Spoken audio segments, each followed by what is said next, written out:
हाँ तो भाई, क्या हाल है आप सभी के? चलिए, अच्छे हैं।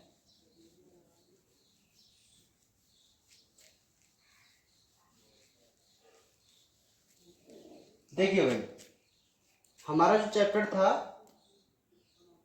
Chapter 11, respiration. ठीक है, तो आज ये जो चैप्टर रेस्पिरेशन है उसे हम कंप्लीट करेंगे। ठीक है, तो काफ़ी दिन हो गए, इसको 7-8 दिन हो गए। तो ध्यान से आप मेरी बात को समझने की कोशिश कीजिए कि जो पूरा रेस्पिरेशन है उसमें हम अपने इम्पोर्टेंट टॉपिकों को पढ़ चुके हैं। अब लास्ट में जो एक और इम्पोर्टेंट टॉपिक है वो है श्वसन गुणांक। क्या है भाई?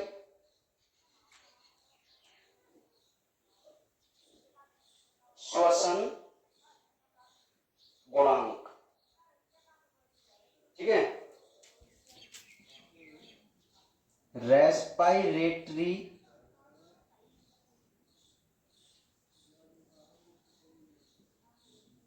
क्विटेंट। रेस्पिरेटरी क्विटेंट क्या होता है? श्वसन गुणांक। ठीक है, अच्छा, श्वसन गुणांक का मतलब क्या होता है? श्वसन गुणांक का यह मतलब होता है कि श्वसन की प्रक्रिया में कौन कौन से क्रियाधार काम आते हैं और उन क्रियाधारों का मान कितना होता है। अब वो मान किस आधार पर निकाला जाता है, वही हमारा रेस्पिरेटरी क्विटेंट यानी कि आरक्यू होता है। एक परिभाषा आप इसकी समझना, उस परिभाषा से ही आपको ये पूरा आरक्यू समझ में आ जाएगा। ठीक है, तो देखो, परिभाषा कहती है श्वसन में मुक्त CO2 का आयतन व प्रयुक्त O2 का आयतन RQ कहलाता है।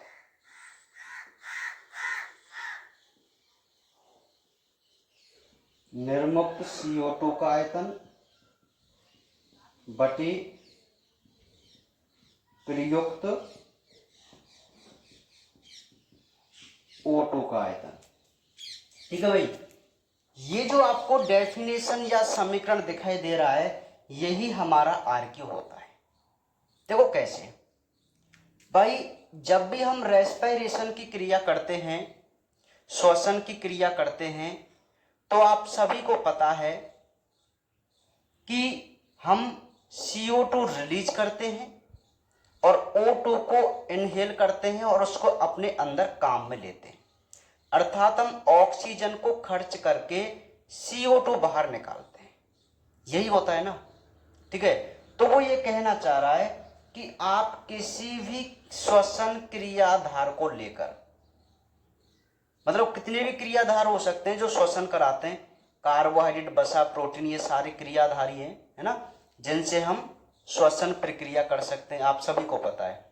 तो देखिए, श्वसन की क्रिया में जितने अणु CO2 की रिलीज हुए और जितने अणु आपने उपयोग में लिए ऑक्सीजन के, उनके जो अनुपात आता है उसी को हम आरक्यू बोलते हैं। ठीक है, तो मैं आपको यहां से बता दूं कि क्वेश्चन आपको किस प्रकार आने वाला है। सबसे पहला तो आपसे वो श्वसन गुणांक की डेफिनेशन पूछ सकता है 1 नंबर में, तो आप डेफिनेशन आराम से कर देंगे। डेफिनेशन करने के साथ आपको ये उसका फॉर्मूला भी बता के आना है।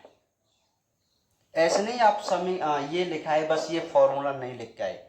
यदि उसने 1 नंबर की परिभाषा पूछी है तो आप परिभाषा लिखने के साथ साथ इस फॉर्मूला को भी राइट डाउन करके आएंगे। ठीक है, हाँ, तो फॉर्मूला तो यहीं से निकल आएगा, निर्मुक्त CO2 का आयतन और प्रयुक्त O2 का आयतन। ठीक है, चलिए अब हम एक एक करके कुछ क्रियाधार लेते हैं और उनके आर क्यू का मान हम निकालते जाते हैं। अब जो नेक्स्ट टाइप क्वेश्चन है वो आपसे केवल किसी भी क्रियाधार का आर क्यू का मान पूछेगा डायरेक्ट, और कुछ नहीं पूछेगा। जैसे उसने मान लीजिए पूछ लिया कि कार्बोहाइड्रेट का आर क्यू कितना होता है, ठीक है, वसा का आर क्यू कितना होता है, बस इसी प्रकार वो आपसे क्वेश्चन करेगा। ठीक है भाई, तो आप ध्यान से समझते हुए चलो।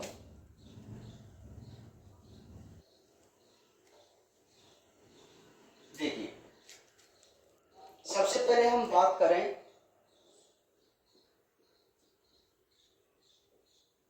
कार्बोहाइड्रेट की, ठीक है। तो कार्बोहाइड्रेट का जब आप थ्योरी, तो आपको इसकी बिल्कुल भी नहीं पढ़नी है, मैं आपको बता दूं। थ्योरी से तो आपको बिल्कुल भी कोई मतलब नहीं है, केवल एक दो समीकरण आप इनके देख लेना यदि है तो, ठीक है। और बाकी तो आपको मान याद रखना है, रटना है, याद क्या रखना है, रट लेना, मान रट लेना। कार्बोहाइड्रेट का कितना होता है ना, देखो ध्यान समझो। कार्बोहाइड्रेट यदि क्रियाधार है श्वसन का, तो हम समीकरण जानते हैं ना, C6H12O6 वाला, जिसमें हम 6 ऑक्सीजन प्रयुक्त करते हैं ना, इधर करते हैं ना, और उधर निकलती कितनी है, कार्बन डाइऑक्साइड कितनी निकली है, 6CO2। अरे मेरी बात को आप समझो, जो समीकरण है ना, यदि आपने श्वसन का क्रियाधार कार्बोहाइड्रेट लिया है तो श्वसन क्रिया का समीकरण क्या आएगा, C6H12O6 plus 6O2 arrow 6CO2 plus 6H2O plus 12H2O plus 38 ATP, यही आता है। ठीक है, तो भाई आप कितनी ऑक्सीजन प्रयुक्त कर रहे हैं यहाँ पर, 6 अणु, कितने, 6 अणु। कितनी निर्मुक्त कर रहे हैं, कार्बन डाइऑक्साइड 6 अणु, ठीक है। अब इससे ही आप इसका क्या निकालेंगे, आर क्यू का मान निकालेंगे, ठीक है। देखो कैसे, फॉर्मूला में अप्लाई कीजिए, निर्मुक्त CO2 कितनी है, 6, प्रयुक्त ऑक्सीजन कितनी है, 6, तो कितना आएगा मान, 1 आएगा, कितना आएगा, 1। तो समझ में आई मेरी बात, नहीं आई, ठीक है। तो कार्बोहाइड्रेट का जो मान है वो कितना आता है, आर क्यू का मान 1 आता है, कितना आता है भाई, 1 आता है, ठीक है। तो इसी प्रकार एक इसको आप नोट कर सकते हैं, समीकरण देख सकते हैं, समझ ले, ठीक है। तो बात समझ में आ गई कि आर क्यू हमें कैसे निकालना होता है ना। जो समीकरण इनके आते हैं ना, उसमें आप केवल CO2 के मॉलिक्यूल देखिए और O2 के मॉलिक्यूल देखिए, ठीक है। तो बस उन्हीं से आपका आर क्यू निकल आएगा, बहुत सिंपल है, ठीक है। चलिए नेक्स्ट, तो कार्बोहाइड्रेट का आपको याद रखना है, आर क्यू का मान कितना होता है, 1 होता है, कितना होता है, 1। नेक्स्ट है वसा। अच्छा, वसा में आपको बहुत ही अच्छा एक शब्द याद रखना है, ट्राइपामीटीन। क्या याद रखना है, ट्राइपामीटीन, ठीक है। वो आपको वसा को ना देकर ट्राइपामीटीन नाम से आपको इसका आरक्यू पूछ सकता है कि ट्राइपामीटीन का आरक्यू क्या है। आप तो कंफ्यूज हो जाएंगे, अरे ट्राइपामीटीन हमने कहां पढ़ा है, ये तो कहीं नहीं पढ़ा, समझ रहे। तो जो वसा का एक जो रूप होता है ना, वो ट्राइपामीटीन के रूप में होता है, और उसी का हम यहां पे आरक्यू देख रहे हैं, ठीक है। तो आप इसको अलग से नोट कर लेना, या PDF जब आप बनाएं, नोट्स बनाएं, तो वहां पर वैसे समीकरण में नीचे ट्राइपामीटीन लिखा हुआ है, और नहीं भी लिखा हुआ है तो आप ट्राइपामीटीन वसा के आगे नोट कर लेना अपनी तरफ से, ठीक है। हाँ, समझ में आ गई मेरी बात, इस बात पर ध्यान देना आप भाई। हम जो आरक्यू देख रहे हैं वो वसा का आरक्यू देख रहे हैं, तो वसा का जो एक मुख्य रूप यहां पे हम देख रहे हैं वो है ट्राइपामीटीन। क्या देख रहे हैं, ट्राइपामिटीन। ठीक है, तो कई बार वो आपसे यहां से भी क्वेश्चन दे सकता है कि ट्राइपामिटीन का आरक्यू बताइए, है ना। तो आप याद रखना वसा का ही जो आरक्यू वो ट्राइपामिटीन का आरक्यू है। तो यहां पे मैं आपको बता दूं कि जब आप समीकरण देखेंगे तो उसमें 145 तो है ऑक्सीजन के अणु, ठीक है, और 102 है CO2 के अणु। आप देख लेंगे पीडीएफ में समीकरण है, कोई दिक्कत वाली बात नहीं है, आपको इन्हीं चीजों से मतलब है। तो जब हम इसका समीकरण देखते हैं, अर्थात यदि क्रियाधार के रूप में ट्राइपामिटीन है तो हम 145 अणु ऑक्सीजन के काम में लेते हैं और मात्र 102 अणु CO2 के बाहर निकालते हैं। तो इसका आरक्यू कितना आएगा भाई, सिंपल सी बात है, 102 बटे 145। तो इसका जो मान आता है वो 0.7 आता है। कितना आता है, 0.7। समझ में आ गई बात भाई। हमें ऊपर क्या रखना है, CO2 का मान, नीचे क्या रखना है, ऑक्सीजन का मान। तो कितना आएगा इसका, 0.7 आएगा। समझ में आ गई बात, ठीक है। तो वसा या ट्राइपामिटीन का आपको याद रह जाएगा आरक्यू कितना होगा, 0.7 होगा। देखो हमें तो वैसे याद करना है कि भाई कार्बोहाइड्रेट का 1 है, वसा का 0.7 है, इस प्रकार याद करना है, लेकिन इसको समझना भी तो है थोड़ा, ठीक है। तो ये था हमारा वसा।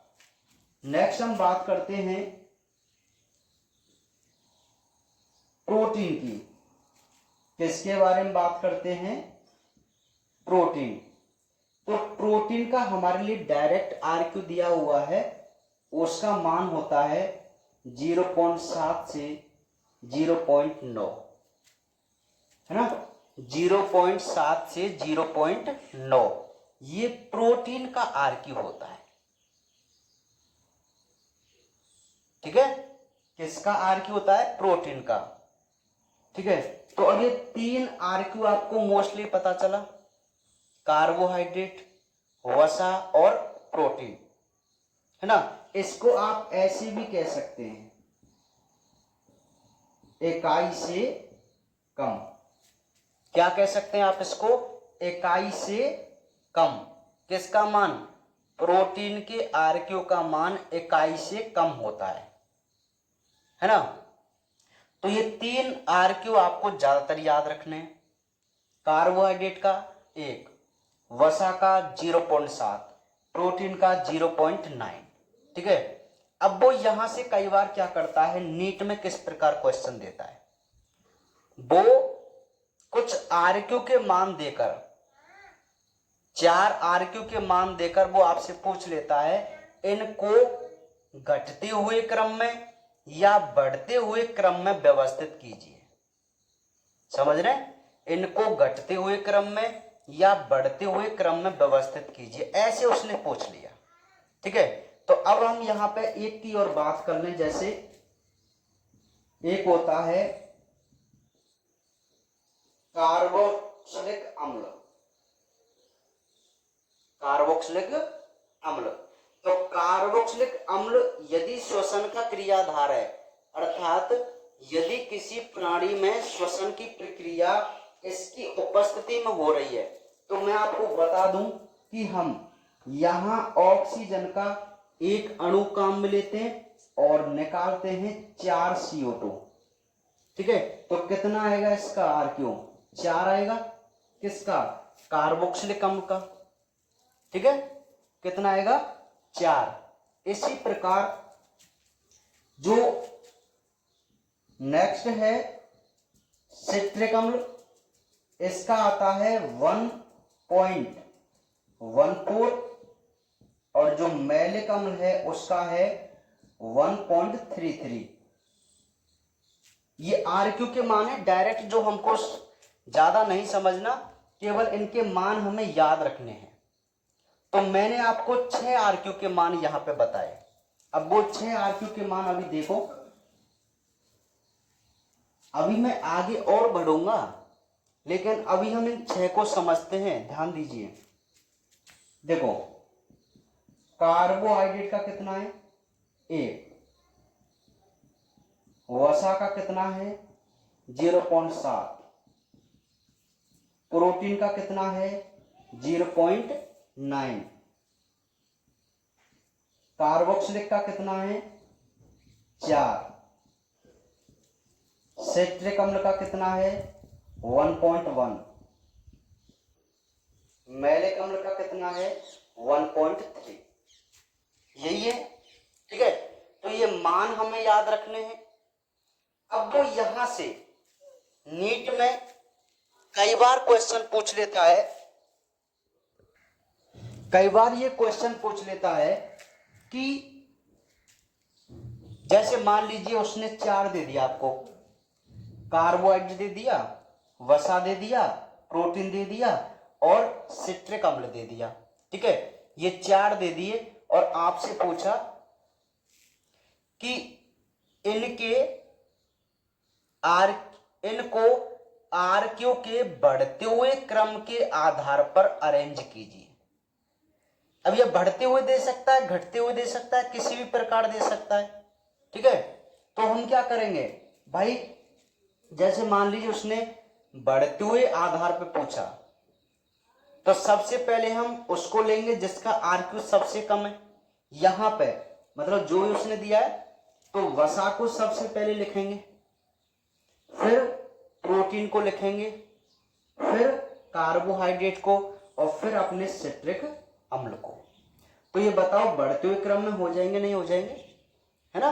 तो इसी प्रकार वो आपसे किसी को भी मतलब कैसे भी वो क्वेश्चन बना के आपको से पूछ सकता है।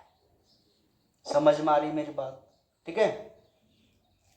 नहीं आई बात समझ में तो, है ना भाई, कोई दिक्कत वाली बात नहीं है, आप आराम से इस प्रकार क्वेश्चन हल कर सकते हैं ना। तो आर क्यू निकालना एक बहुत ही आसान होता है। आपको समीकरण दिया हुआ है और यदि आपसे आर क्यू का निकालने के लिए मान पूछा जाए तो आपको क्या करना है, फॉर्मूला याद रखना है CO2 बटे O2, ठीक है, CO2 बटे O2, ठीक है। आपका फॉर्मूला या आर क्यू का मान निकल के आ जाएगा। और नीट में कुछ इस प्रकार के क्वेश्चन पूछे जाते हैं, तो मैं आपको ये बता रहा हूं, समझ रहे हैं। हाँ चलिए, यहां तक आर क्यू हमारे कंप्लीट है।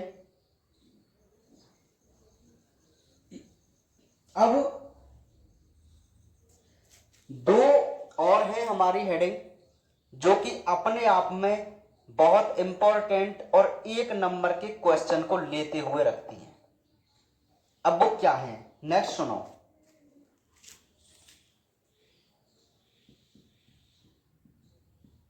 मास्लो विद प्लान, या मैं इनको कह सकता हूं मरुद विद पादप जीरोफाइट प्लांट। देखिए, बहुत अच्छी तरीके से आप याद रखो कि जो आपसे पूछ लेगा कि जो सरस पादप,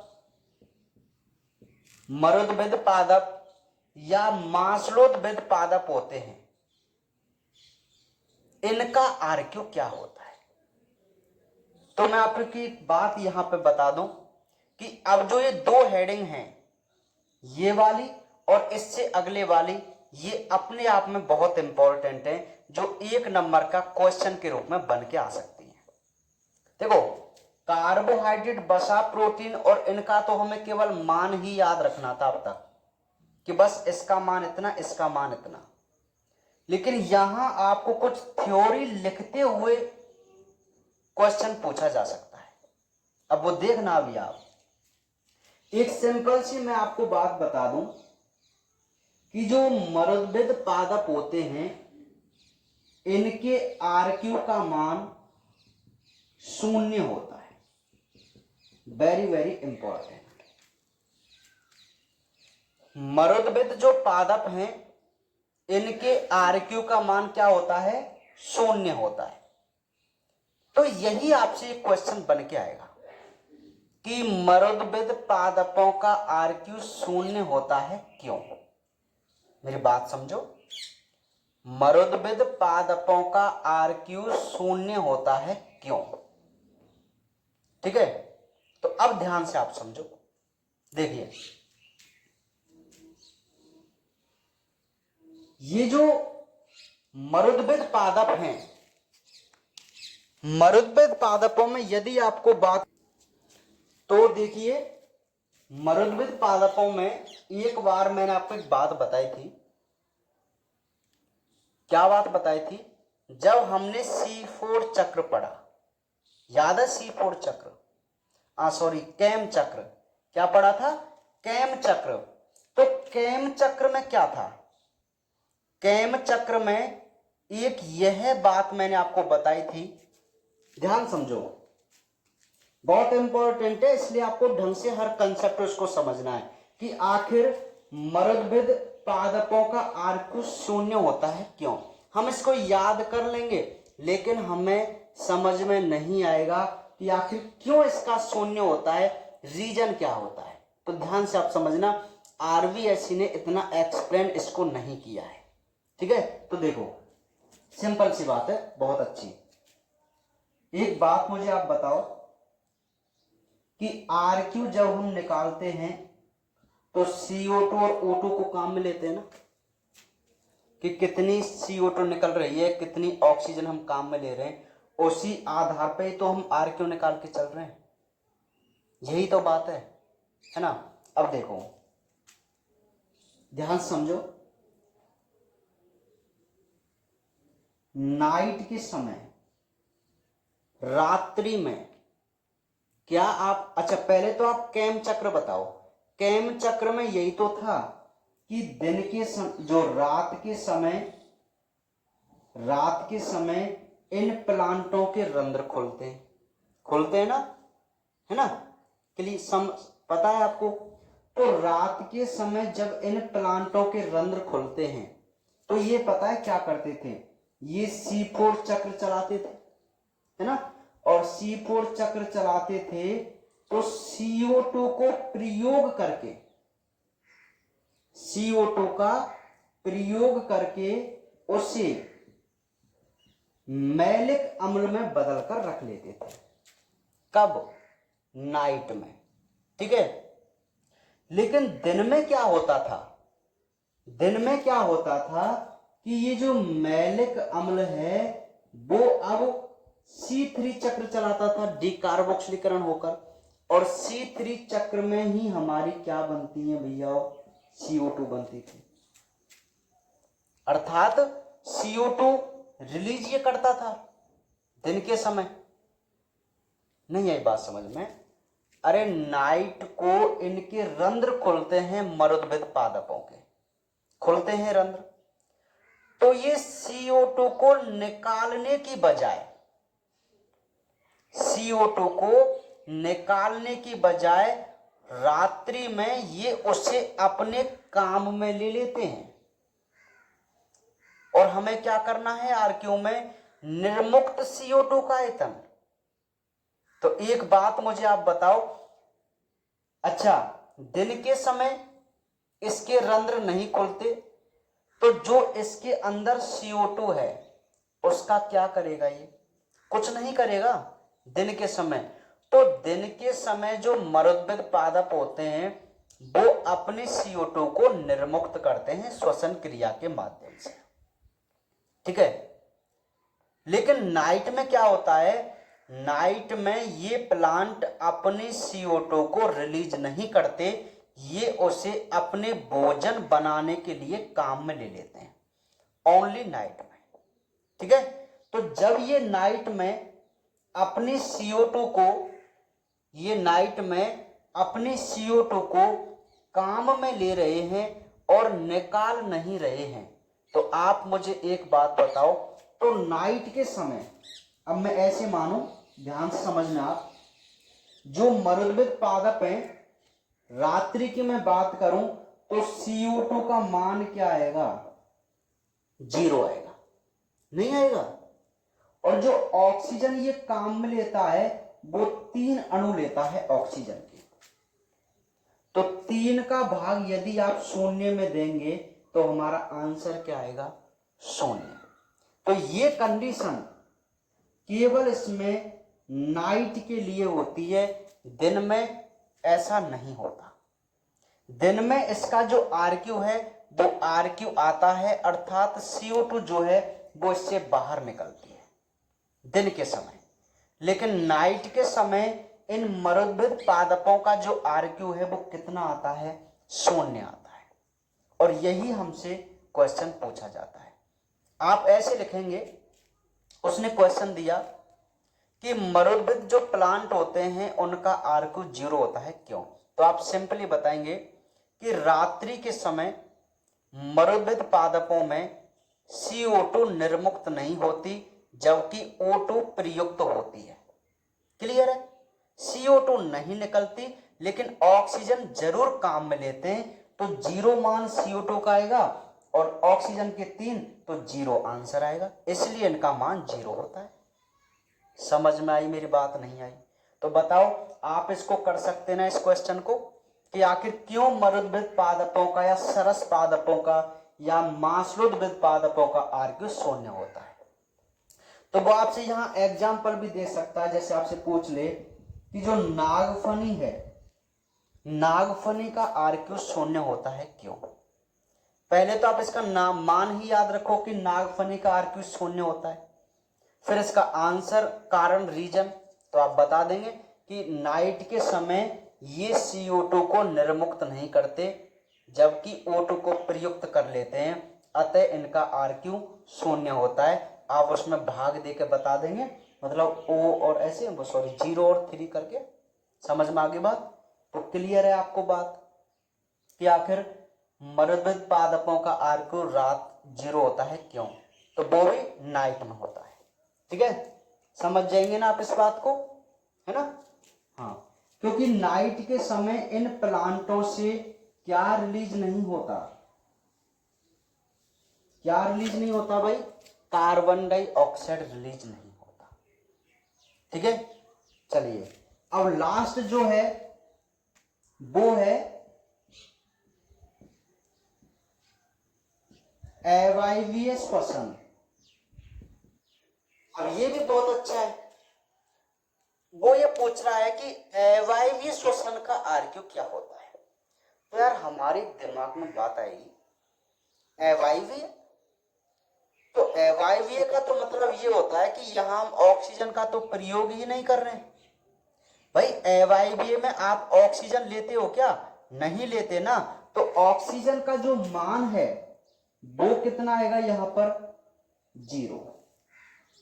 लेकिन हम कार्बन डाइऑक्साइड तो रिलीज कर रहे हैं इसमें, और वो करते हैं 2। तो 0 का भाग यदि आप किसी संख्या में देते हो तो आपने इतनी मैथ तो पढ़ी है, क्या आता है? अनंत आता है। क्या आता है? अनंत। आता नहीं आता? तो बस यहीं से आप अपने इस क्वेश्चन को याद रखिए कि जो अवायवीय श्वसन होता है उसका आरक्यू का मान कितना होता है? अनंत होता है। कितना होता है भाई? अनंत होता है। क्यों है अनंत? क्योंकि अवायवीय श्वसन में हम CO2 तो निकालते हैं, बनाते हैं, लेकिन ऑक्सीजन का प्रयोग नहीं करते। तो ऑक्सीजन का मान जब यहाँ 0 आएगा और CO2 का मान यदि कोई संख्या में आएगा, तो यदि हम 0 का भाग किसी में दें तो हमेशा आंसर क्या आता है? अनंत आता है। ठीक है, और यदि 0 में किसी संख्या का भाग दें तो मान 0 में आता है, 0 में आता है। ठीक है, तो ये जो लास्ट के 2 है ना, वो अपने आप में अलग से इंपॉर्टेंट है कि मांसलोद्भिद पादपों का आरक्यू 0 होता है, क्यों? और अवायवीय श्वसन का आरक्यू अनंत होता है, क्यों? तो दोनों के रीजन आपके पास हैं। अब क्या कि मांसलोद्भिद जो पादप हैं वो नाइट के समय CO2 मुक्त नहीं करते, अतः इनका आरक्यू 0 आता है। और अवायवीय श्वसन में हम CO2 मुक्त करते हैं लेकिन ऑक्सीजन का प्रयोग नहीं करते, अतः इनका मान अनंत आता है। क्लियर? ठीक है ना? समझ में आ गई बात? तो बहुत अच्छी तरीके से आज आपको आरक्यू पता चल गया कि आखिर आरक्यू क्या है। अब जो भी हमने ये बात की है ना, ये सभी श्वसन क्रिया को करा सकते हैं।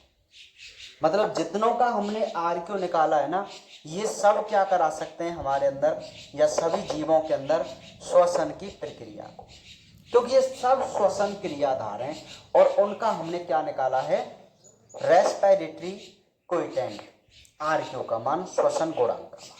ठीक है, तो क्लियर है, सारे मान किस प्रकार हैं थोड़ा बहुत आपको याद भी करना है ना। मोस्टली कार्बोहाइड्रेट है, वसा है, प्रोटीन है, मांसरुद्ध उत्पादक हैं और अवायवीय श्वसन है। ये 5 तो आपको याद ही होने चाहिए। ऑक्जेलिक वाला, कार्बोक्सिल अम्ल वाला ये ज़्यादा इम्पोर्टेंट नहीं है। देखो देखने तो हैं, इम्पोर्टेंट तो हैं। अब ऐसा नहीं है हम ये एग्जामिनर हो, हम तो केवल संभावनाएं व्यक्त कर सकते हैं। ठीक है, समझ रहे हैं, बाकी तो एग्जामिनर के ऊपर है। ठीक है भाई, कहीं से भी क्वेश्चन उठा के रख सकता है। तो मोस्ट ये है, बाकी याद सभी कर लें। समझ रहे, तो इसी के साथ आज हमारा ये very very most important chapter respiration complete है। ठीक है, 10 और 11 ये जो चैप्टर हैं ये बहुत ही कंसेप्चुअल और बहुत ही इंपॉर्टेंट टॉपिक है।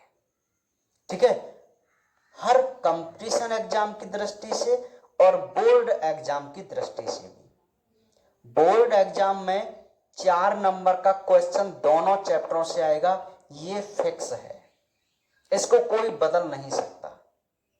ठीक है, 4 नंबर का क्वेश्चन याद रख लेना आप दोनों चैप्टरों से, और अथवा में आएगा लॉन्ग टाइप क्वेश्चन आएगा इस बार, कहीं से भी आ सकता है ना। आरेख 100% आएंगे, जो मैंने आरेख बनाए वो आप आरेख जरूर याद रखना। समझ रहे हैं, हाँ, दोनों ही चैप्टरों में आरेख हैं, जैसे C3 चक्र है, C4 चक्र है, ग्लाइकोलाइसिस है और क्रेब्स चक्र है, चक्रीय है और अचक्रीय प्रकाश फॉस्फोरिलीकरण है। ये 5-6 आरेख हैं जो हमें ध्यान पूर्वक समझते हुए चलने, उनका आप अभ्यास करते रहना, प्रैक्टिस आप उनकी करते रहना आरेखों की। जब आप 7-8 बार इनकी प्रैक्टिस कर लेंगे तो आप इनको फॉरगेट नहीं करेंगे, भूलेंगे नहीं, और आरेख के हिसाब से ही इनकी आपको थ्योरी बनाते हुए चलनी है। एक बार आरेख बनाकर उस थ्योरी को भी नजरों से देख लिया करें, आपको सारी बात समझ में आ जाएगी। ठीक है, समझ रहे हैं मेरी बात को। तो ये आपने नोट कर लिए होंगे, बाकी PDF में सारी चीज लिखी हुई है, और वहां PDF से भी आप क्या करना है कि ढंग से नोट्स बनाकर अपने, या कुछ बच्चे हैं, चलो मैं नहीं बोलूंगा, मतलब प्रिंट वगैरह, कोई बुराई कोई नहीं है, मतलब जिसके पास टाइम है वो अपने बढ़िया बढ़िया नोट्स उतारा करे, है ना, अच्छे अच्छे, अपने खुद की हैंडराइटिंग क्या है ज्यादा समझ में आती है ना। और यहाँ बोर्ड पर यदि मैं आपको कुछ एक्स्ट्रा बताऊं जो PDF में या नोट्स में नहीं है, ठीक है, तो उसको आप उसी पन्ने पर अलग से नोट कर लिया करें, है ना, ताकि आपकी कोई भी चीज नहीं छूटे, क्योंकि हम हर साल कुछ ना कुछ चेंजमेंट तो होता ही रहता है नोट्सों में, ये आप सभी जानते हैं, है ना। कभी कोई बात याद रह जाती है, कभी कोई बात याद नहीं रहती, है ना, ये सब चलता रहता है। चलिए, तो ये आपको बात समझ में आ गई आज आरक्यू की। तो इसीलिए ये आरक्यू वाला टॉपिक मैंने उस दिन नहीं कराया था, क्योंकि इसमें अब देख लो कितना टाइम लगा है, ½ एन आवर लगा है। समझ रहे, तो तब थोड़ी कर सकते थे हम इसको, है ना भाई। तो आज आपको पूरा समझ में आ गया आरक्यू। ये लास्ट टॉपिक था। क्या है आरक्यू? निर्मुक्त CO2 का आयतन और प्रयुक्त O2 का आयतन आरक्यू कहलाता है। ठीक है, याद हमें इनके मान रखते हुए चलने। एक बार हम फिर इनकी बात कर लेते हैं। तो देखो, सबसे पहला है कार्बोहाइड्रेट, तो कार्बोहाइड्रेट का मान आता है 1। ठीक है, नेक्स्ट है वसा, वसा का आता है 0.7, और वसा में मोस्टली हमको किसको याद रखना है? ट्राइपामिटीन को। किसको याद रखना है? ट्राइपामिटीन, है ना। दोस्त नेक्स्ट क्या था, प्रोटीन। प्रोटीन का 0.7 से 0.9 होता है ना। नेक्स्ट था कार्बोक्सिलिक अम्ल। कार्बोक्सिलिक अम्ल का था 4। सिट्रिक अम्ल इसका था 1.14। मैलिक अम्ल 1.33, ठीक है। और फिर था इंपॉर्टेंट मांसलोद पादपों का 0, और अवायवीय श्वसन में कितना था, अनंत, ठीक है। ये हमारे कुछ आरक्यू के मान थे। आप चाहें तो इसकी एक टेबल बना सकते हैं अलग से, ताकि आपको डायरेक्ट इनके मान ही याद रहें। समझ रहे मेरी बात को, है ना भाई। चलिए, तो अब ये टॉपिक में आपका कंप्लीट समझूं आरक्यू वाला है, और इसी के साथ हमारे पूरा चैप्टर भी कंप्लीट है, रेस्पिरेशन। अब इसके बाद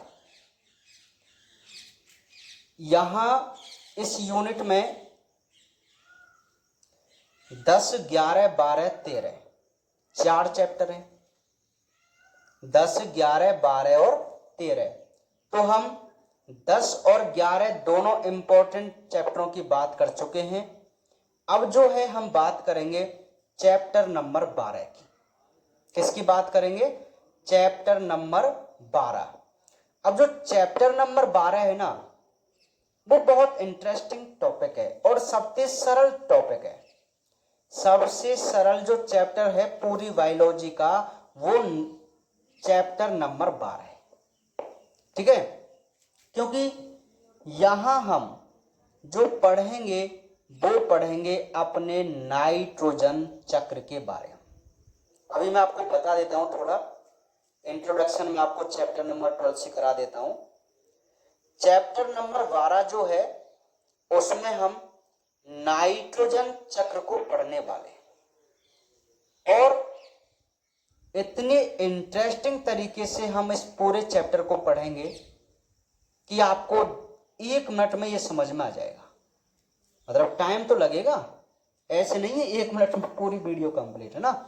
मतलब जैसे ही मैं आपको उसको समझाऊंगा ना, आपको थोड़ा सा दिमाग लगाना है और बस पूरे कंसेप्ट आपको उसके तैयार है। नाइट्रोजन चक्र के पूरे नाइट्रोजन चक्र में हम इस सिस्टम को समझेंगे कि आखिर किस प्रकार वायुमंडल की नाइट्रोजन हम पृथ्वी पर लेके आते हैं, और पृथ्वी से उस नाइट्रोजन को वापस किस प्रकार वायुमंडल में भेजते हैं। क्योंकि आप साइकिल का मतलब तो जानते ही हैं, चक्र का मतलब कि जहां से कोई चीज चली है वापस आपको उसे वहीं पर पहुंचाना होता है, यही साइकिल होता है, यही होता है ना चक्र, ठीक है।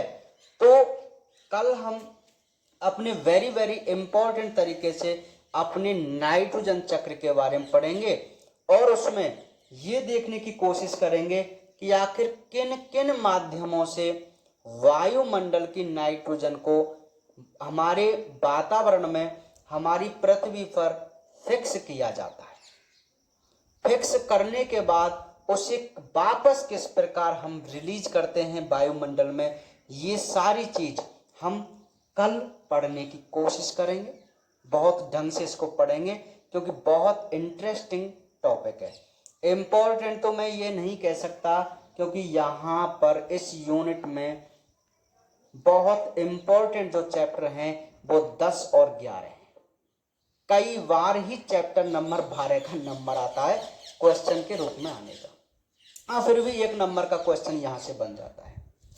12वां चैप्टर और 13वां चैप्टर, जो 13वां चैप्टर है वो अपने नॉलेज के लिए, नीट के लिए वो बहुत ज्यादा इंपॉर्टेंट है। क्यों? क्योंकि वहां पे हम प्लांट हार्मोन पढ़ेंगे।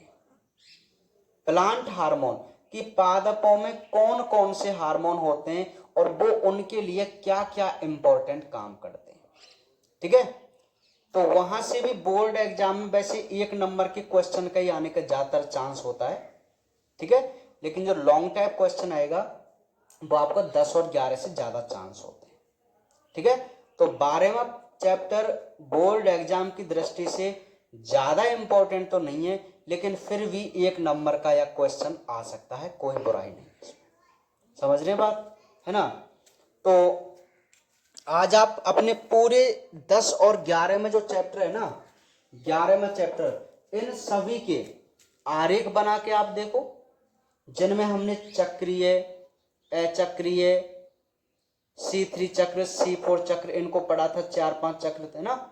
कैम चक्र में तो कुछ नहीं है, केवल कैम चक्र से आप अच्छा C4 चक्र में आप क्रेंज एनाटॉमी भी याद रखो, 1 नंबर का क्वेश्चन बन जाता है क्रेंज एनाटॉमी।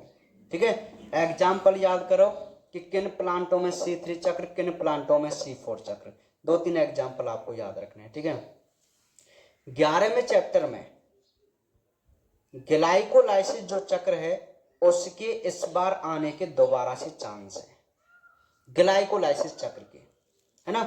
क्रेब्स चक्र वैसे उसने अभी तक नहीं पूछा, थोड़ा टिपिकल भी पड़ता है मैं जानता हूं, है ना।